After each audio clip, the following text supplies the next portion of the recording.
अस्सलामुअलैकुम नाजरीन, आप देख रहे हैं INN चैनल। मैं हूं शेख अहमद अली। आज की खास बात में हम देखेंगे कई अहम कौमी और बैनुल अक़वामी खबरें।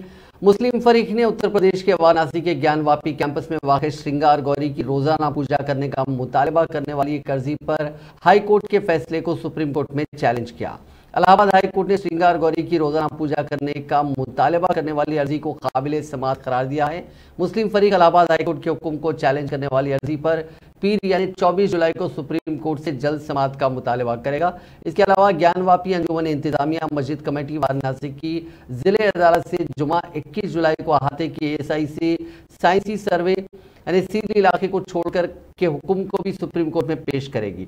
मुस्लिम फरीक की अर्जी में वाराणसी की जिले अदालत में ज्ञानवापी से मुताल्लिक तमाम अर्जियों की समाअत पर पाबंदी लगाने की दरख्वास्त की गई है। दरअसल मस्जिद अंजुमन इंतजामिया मस्जिद की इस अर्जी में इलाहाबाद हाई कोर्ट के 31 मई के उस हुक्म को चैलेंज किया गया है, जिसमें हाई कोर्ट ने ज्ञानवापी के अहाते में देवी श्रृंगार गौरी की रोजाना पूजा करने के हक को बहाल करने के लिए हिंदू फरीक से ताल्लुक रखने वाली 5 खवातीन अकीदतमंदों की दरख्वास्त पर गौर किया है। सुप्रीम कोर्ट में मस्जिद कमेटी की अर्जी पर समाअत 28 जुलाई को मुकर्रर की गई थी, जिसमें मुबैना शिवलिंग की कार्बन डेटिंग कराने के हाईकोर्ट के फैसले को चैलेंज किया गया था। हालांकि पिछली समाअत में सुप्रीम कोर्ट ने हाईकोर्ट के हुक्म पर उबरी रोक लगा दी थी, लेकिन वाराणसी की जिला अदालत के ज्ञानवापी अहाते में ASI का सर्वे करने के हुक्म के बाद जल्द समाअत की मांग की जा रही है।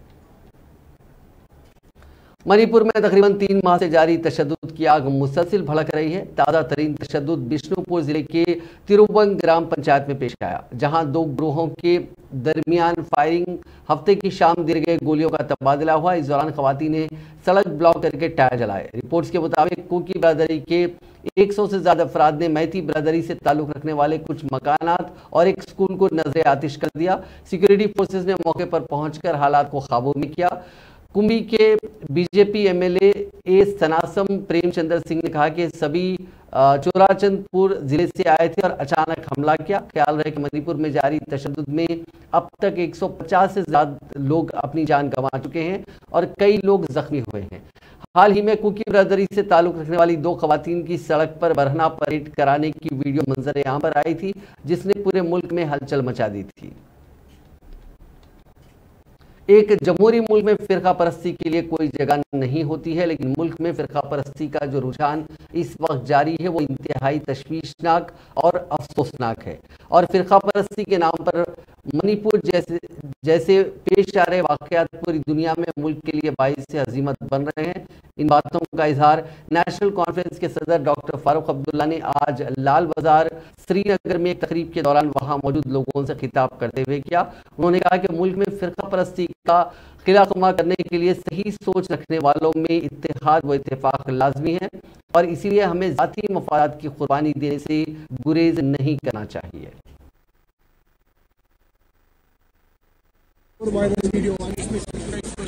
देखिए, मणिपुर ट्रेजेडी, हर एक शख्स जो हिंदुस्तानी है उसके लिए ये कयामत का क्या हालत है। एक ही लोग किस तरह ये कर रहे हैं और ये नफरतें कैसे बढ़ाई जा रही हैं कुर्सी के लिए, मुझे अफसोस है। उस कुर्सी को लानत जिसमें हम इंसानों को बांटे जबकि वो एक है, वो सबका है। इस शक्ल से आप उसको देखना चाहते हैं वो आप तक है। आप उसको मंदिर में देखना चाहते हैं, उसको मस्जिद में देखना चाहते हैं, उसके बाद भी हम लोगों को बांटा जा रहा है। आपको नहीं लगता कि PM मोदी को CM के साथ बात करें जिस रिलेटेड? मुझे बात करने की जरूरत नहीं है। आज दुनिया इसके बारे में बात है, उन्होंने इसका जवाब दिया है। उन्हें भी इसके बारे में बहुत जबरदस्त अल्फाज इस्तेमाल किए हैं, मगर उनको ये पार्लियामेंट में कहना चाहिए। पार्लियामेंट में कहने के बाद उन्हें हमारी भी सोच सुनना चाहिए। उम्मीद करेंगे कि हमें मौका देंगे वो पार्लियामेंट में इसमें बात करना। हमने किसी की तनकीद नहीं करी, मगर अपने दिल के हालात के सामने पेश करेंगे।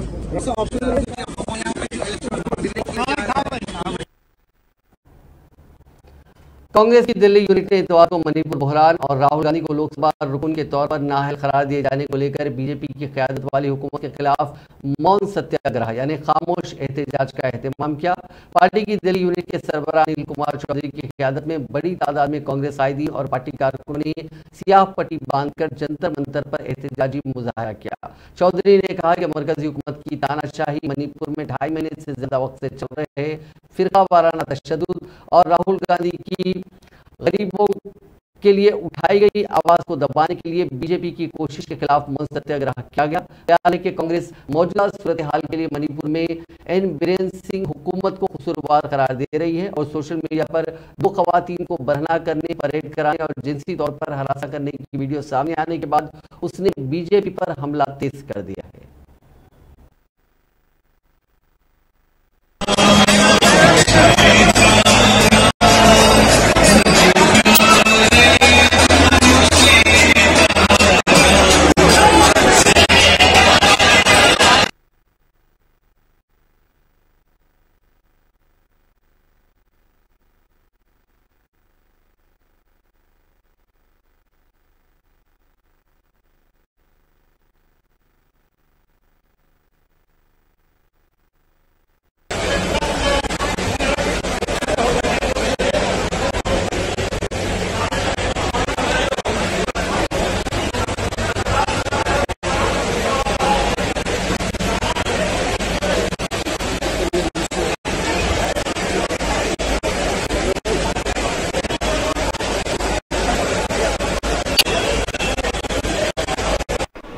आज जिस तरह से मोदी जी और उनकी सरकार का व्यवहार है और राहुल जी जो इस मुल्क की आवाज बने बैठे हैं, आज उस आवाज को दबाने की जो कोशिश की जा रही है उस कोशिश के खिलाफ हम लड़ रहे हैं। और आदरणीय मल्लिकार्जुन खड़गे साहब क़यादत से की इस आवाज के साथ पूरा कांग्रेस परिवार और देश राहुल जी के साथ खड़ा है। आज जब कहीं महिला उत्पीड़न होता है तो राहुल गांधी जी वहां जाते हैं, उनकी आवाज बनते हैं दबे कुचलों की, आदिवासी की, दलित की। लेकिन अफसोस इस देश का जो तानाशाही शासक है, जो बेटी बचाओ बेटी पढ़ाओ का नारा तो जरूर देता है, लेकिन इस मुल्क में ना बेटी सुरक्षित है ना बेटी पढ़ पा रही है। तमाम 9 सालों की इस वारदातों के बाद जो मणिपुर में हुआ वो आप सबने देखा है। मणिपुर के लिए 2 मिनट का समय ना देश के गृह मंत्री पे मिला, ना देश के प्रधानमंत्री को पार्लियामेंट में बोलने का मिला। इसलिए इस अफसोस के साथ जब सरकार चुप हो जाए और शांत हो जाए तब हमारा नेता सड़क पे उतरता है।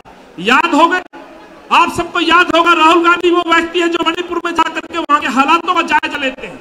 लेकिन सरकार कहां थी? प्रश्न तो यह उठता है। राहुल जी के उस दौरे को रोकने की कोशिश की जाती है, इंटरनेट बंद किया जाता है।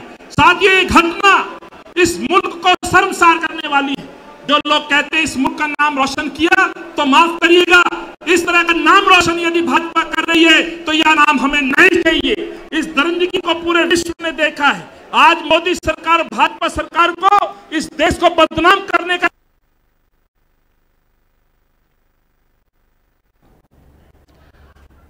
नर्मदा में 150 फीट गहरे बोरवेल में गिरे 4 साल के शिवम को निकाल लिया गया। 8 घंटे तक लगातार चले रेस्क्यू के बाद बच्चे को पाइप के सहारे बाहर निकाला गया। शिवम अभी होश में है। रेस्क्यू के बाद बच्चे को पावापुरी मेडिकल अस्पताल में भर्ती कराया गया है। शिवम इतवार की सुबह करीब 9:30 बजे 150 फीट गहरे बोरवेल में खेलते खेलते गिर गया था। करीब 12 बजे से एनडीआरएफ, एसडीआरएफ की टीमें मकामी इंतजामिया के साथ मिलकर इसे निकालने की कोशिश कर रही थी। 4 जेसीबी और 2 पोकलेन मशीन से बोरवेल के बगल में रेस्क्यू के लिए गड़ा किया गया और उसके जरिए इस बच्चे को महफूज निकाल लिया गया।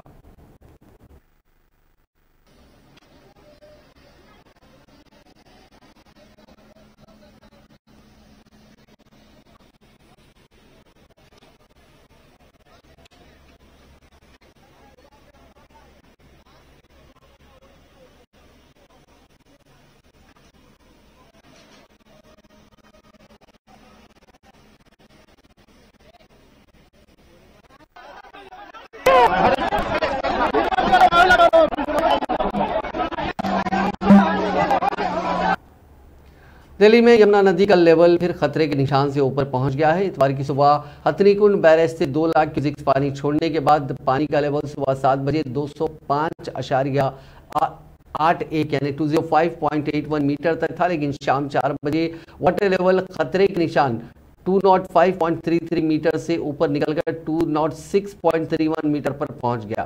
निचले इलाकों में रहने वाले जो लोग पानी कम होने के बाद अपने घरों को लौट आए थे, इंतजामिया ने उन्हें फिर रिलीफ कैंप्स में भेज दिया है। दिल्ली में शाम को कई इलाकों में बारिश हुई, इससे यमुना का वाटर लेवल और बढ़ सकता है। यमुना किनारे रह रहे सभी लोगों को सूचित किया जाता है, यमुना का वाटर लेवल काफी तेजी से बढ़ने पर है। कृपया करके यमुना से दूर रहे, सुरक्षित रहे। आप भी करिए पानी की वजह से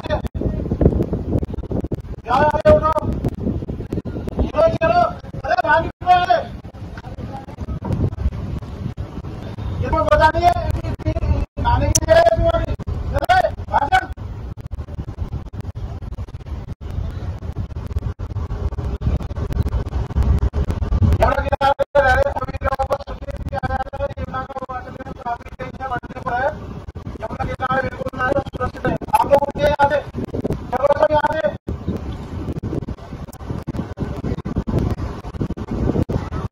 यमुना किनारे रह रहे सभी लोगों को सूचित किया जाता है, यमुना का वाटर लेवल काफी तेजी से बढ़ने पर है। कृपया करके यमुना से दूर रहे। गुजरात के जूनागढ़ शहर में हफ्ते को 4 घंटे में 10 इंच बारिश हुई थी। इसके बाद शहर में सैलाब आ गया था। इसके अगले दिन यानी इतवार के रोज भी जूनागढ़ सैलाब के पानी में डूबा हुआ है। कई इलाकों में सैकड़ों कच्चे मकान गिर गए हैं। वहीं जो इलाके पानी में डूब गए थे वहां लोगों का सारा सामान बर्बाद हो चुका है। सैलाब की चपेट में आए सैकड़ों जानवरों की लाशें भी मिली हैं। महकमे मौसमियात ने भावनगर, नवसारी, जूनागढ़ और वलसाड़ में भारी बारिश का रेड अलर्ट जारी किया है। इसे देखते हुए जूनागढ़ जिले में सेक्शन 144 लगा दी गई है। लोगों से 24 जुलाई की रात तक बेवजह घर से ना निकलने को कहा गया। जूनागढ़ और आसपास के सभी टूरिस्ट स्पॉट पर जाने पर पाबंदी लगा दी गई है। लोगों से बांधों और चेक डैम से दूर रहने को कहा गया है। पंजाब के गुरदासपुर जिले में रावी दरिया का लेवल बढ़ने से पानी ओवरफ्लो होकर हल्का दीनानगर में कई गांवों को अपनी लपेट में ले चुका है। पानी की लपेट में आने से जहां किसानों की हजारों एकड़ फसल बर्बाद हुई, वहीं इंडिया पाकिस्तान बॉर्डर पर वाक़ रावी और उज दरिया के पानी में बीएसएफ की पोस्टें भी डूब चुकी हैं। वहीं सीएम भगवंत मान भाखड़ा बांध का दौरा करने के लिए भी पहुंचे, जहां उन्होंने भाखड़ा ब्याज प्रबंधन बोर्ड से अपील की कि अभी बांध के गेट ना खोले जाए, इससे पंजाब में हालात और बिगड़ सकते हैं। आने वाले दिनों देखो जे ਆਪਾਂ ਇਹਨਾਂ ਨੂੰ ਆਪਾਂ ਹੁਣ ਅੱਜ ਤੋਂ 20 दिन ਪਿੱਛੇ ਚਾਹੀਏ ਜੀ ਤਾਂ ਵੀਡੀਓ ਆ ਰਹੀਆਂ ਸੀ ਕਿ 40 ਸਾਲਾਂ ਬਾਅਦ ਪਾਣੀ ਆਇਆ ਸਾਡੇ ਖੇਤਾਂ 'ਚ, ਕੱਸੀਆਂ 'ਚ, ਸੂਇਆਂ 'ਚ। ਉਹ ਤਾਂ ਹੀ ਹੋਇਆ ਨੇ ਕਿ ਕੱਸੀਆਂ ਸੂਏ ਅਸੀਂ ਸਾਫ਼ ਕਰ ਲਏ। ਕਈ ਪੱਟੇ ਵਿਰੋਧੀ ਪਾਰਟੀ ਕਹਿੰਦੇ ਕੱਸੀਆਂ ਸੂਏ ਪਹਿਲਾਂ ਸਾਫ਼ ਨਹੀਂ ਕਰੇ। ਉਹਨਾਂ ਨੇ ਤਾਂ ਕੱਸੀਆਂ ਸੂਏ ਦੇਖੇ ਨਹੀਂ ਸੀ ਕਿ ਹੈ ਕਿੱਥੇ ਨੇ। ਉਹ ਤਾਂ ਸਿਰਫ ਸਿੰਚਾਈ ਦੇ ਨਾਂ ਤੇ ਕਪੜੇ ਕਰਦੇ ਰਹੇ ਨੇ। ਉਹ ਤਾਂ ਸਿਰਫ ਨਹਿਰਾਂ ਦੇ ਨਾਂ ਤੇ ਕਪੜੇ ਕਰਦੇ ਰਹੇ ਨੇ। ਸਿੰਚਾਈ ਕਪੜਾ ਬਹੁਤ ਵੱਡਾ ਕਪੜਾ ਪੰਜਾਬ 'ਚ पता है ना, जहाँ चल रही है सो वो तो ना बोल अज के मौके पर ना बोल राजनीतिकरण एक बार मैं जवाब दे लेना। असी आने वाले दिनों के जेडे बरसाती नदियां या एस्केप रूट ने पुराने वो सारे बंद हुए पे ने। वो भी सानू पता लगे इस बार कुछ कुदरती बहा पानी का जेड़ा कुछ सड़क भी उच्चियां चकतियां, किसी घर उच्चे चक ले है ना, तो सड़क उच्चियां चके गई, साइफन छोटे रह गए। तो वो करके भी सानू बहुत जगह से पता लग गया कि पहली बार उन्होंने पिंडा झाड़ आया क्योंकि उत्थे सड़क के थले जिहड़े भड़ोलियां छबियां नहीं उन्ना पानी खिंच सकियां, पर कुदरती बहा पानी का जिहड़ा उन्होंने नहीं तोड़न दिता जाऊगा। तो आने वाले दिनों असीं यही प्लैनिंग ते लगे कि अगले साल सानू इह स्थिति का सामना। नायब सदर जमहूरिया जगदीप धनखड़ ने इतवार को कहा कि पार्लियामेंट को हर लम्हा तातुल का शिकार करना मुनासिब नहीं है और वक्फे सवालात नहीं होने को कभी भी जायज़ नहीं ठहराया जा सकता। जामिया मिलिया इस्लामिया के 7 साला कॉन्वोकेशन की तकरीब से खिताब करते हुए धनखड़ ने कहा कि इख्तिलाफ राय जमहूरी अमल का एक फितरी हिस्सा है, लेकिन इख्तिलाफ को दुश्मनी में बदलना जमहूरियत के लिए लानत से कम नहीं है। ये एहतजाज इंतखाब में नहीं बदलना चाहिए और बातचीत और बहस ही आगे बढ़ने का वाहिद रास्ता है। नायब सदर जमहूरिया ने कहा कि जमहूरियत का मतलब बातचीत, बहस, गौर खौस और बहस मुबाहिसा है और खलल और गड़बड़ी जमहूरी इक़्तिदार के मुनाफी है। उन्होंने इस बात पर तशवीश का इज़हार किया कि जमहूरियत में बदअमनी को हथियार बनाया जा रहा है। It is democracy. Democracy is all about dialogue, discussion, deliberation, and debate to secure public good. Surely democracy can't be disturbance. It can't be disruption. Disruption and disturbance are antithetical to a sense of democratic values. I am pained, anguished to indicate to you all that disturbance and disruption have been weaponized as a strategic means to taint the temples of democracy that should be functional 24/7 to secure justice for the people at large. There can be no alibi for not making Parliament functional every second. People of this country are paying huge price for it. But I am not on the financial implication of it.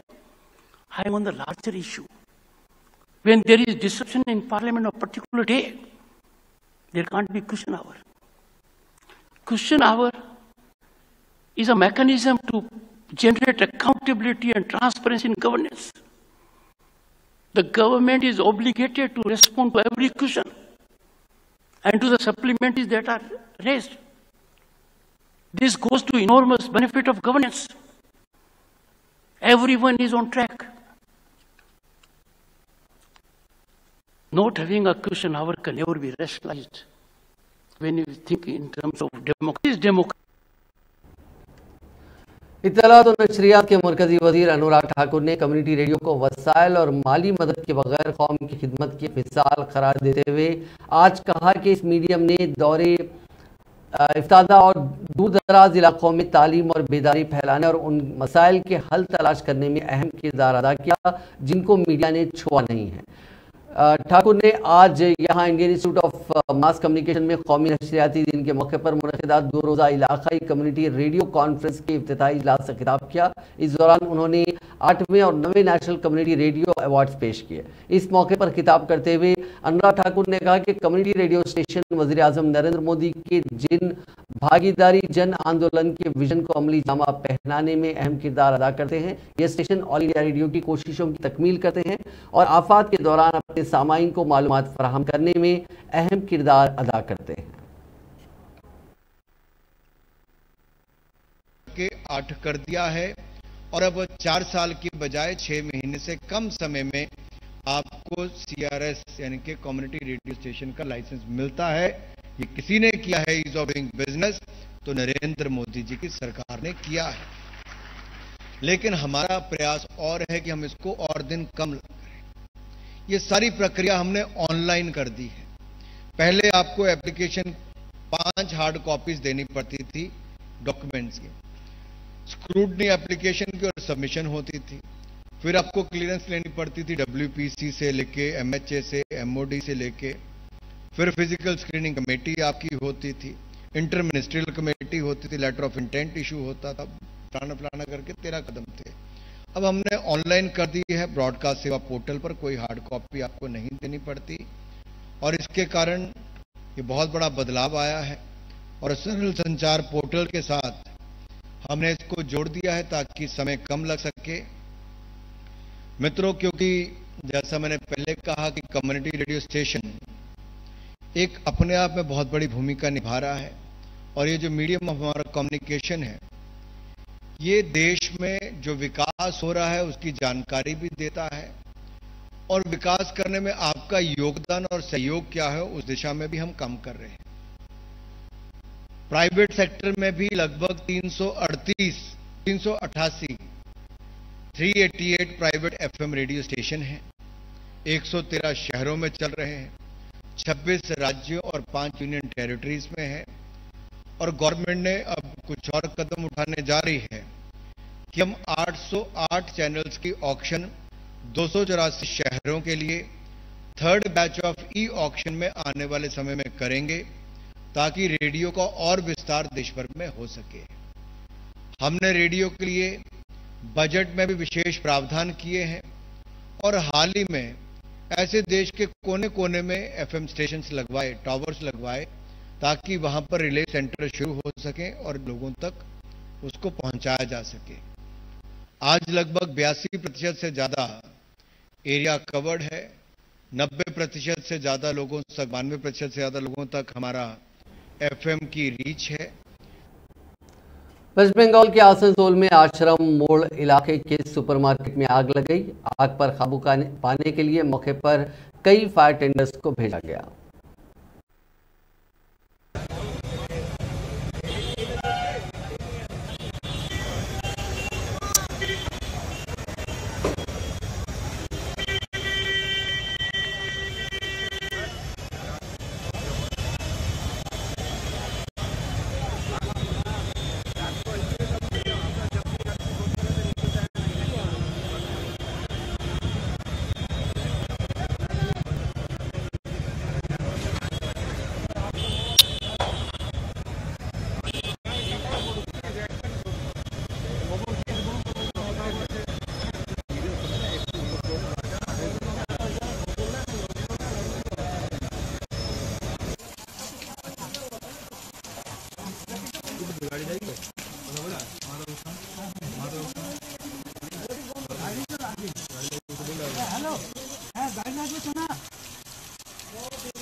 National investigation agency यानी NIA ने इतवार के रोज Ramalingam murder मामले में तमिलनाडु के 9 जिलों में छापेमारी की।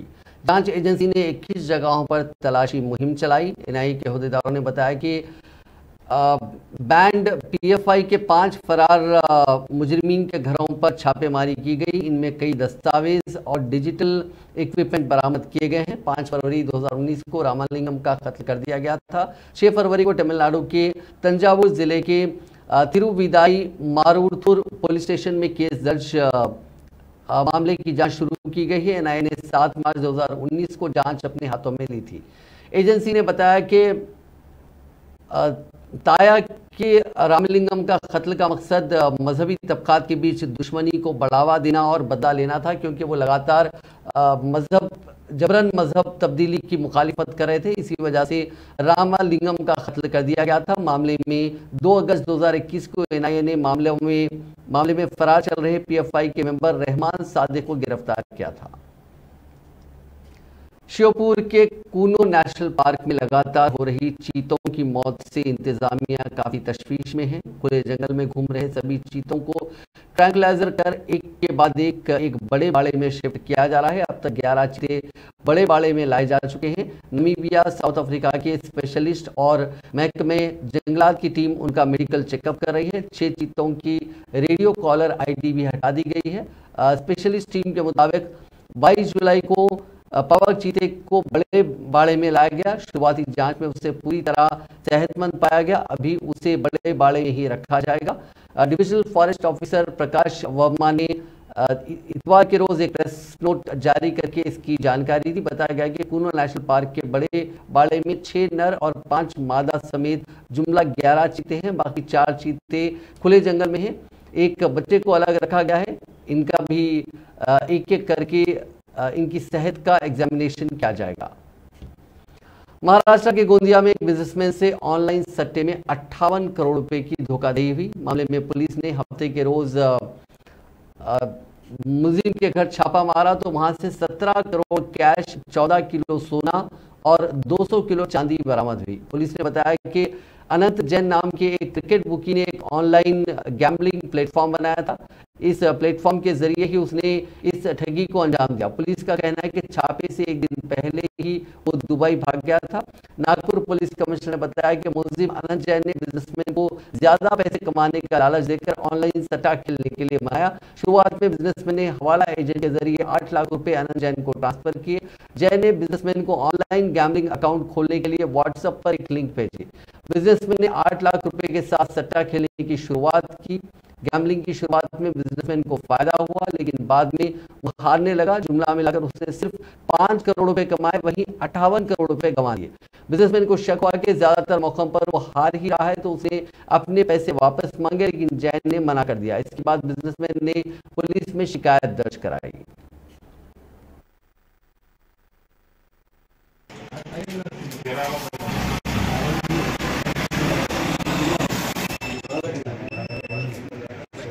आपका नाम बोलिए पूरा। सोंडू भाई है आपका, आप बड़े,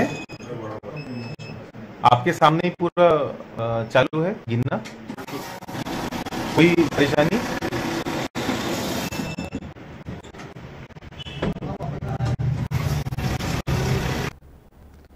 बांग्लादेश के झालाकाती सदर